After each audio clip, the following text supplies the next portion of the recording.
बालीपाटना बढ़ी चली मंदिर चोरी।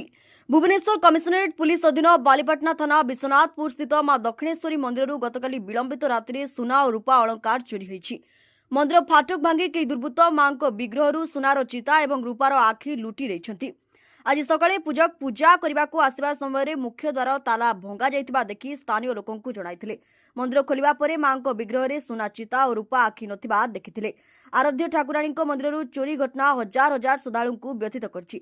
एने भक्तों महलगे तीव्र असंतोष देखा देछि।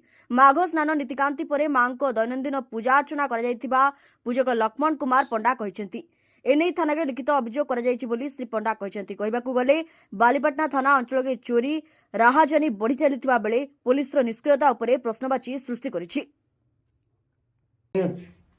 मागर मुकुट भी थिला बोधे ना ना मुकुटटा केवल मागर एमती बसली और फूल दे देला जणा पड़ोनी नै आज्ञा फूल दे देला जणा पड़ोनी सुना चिता मु कहबो सुना चिता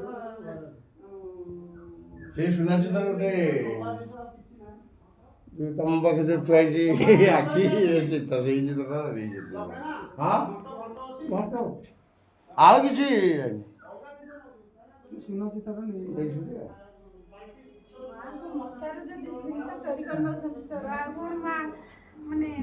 जदि ये मूर्ति था अष्ट मूर्ति अष्ट धातुर मूर्ति नहीं था।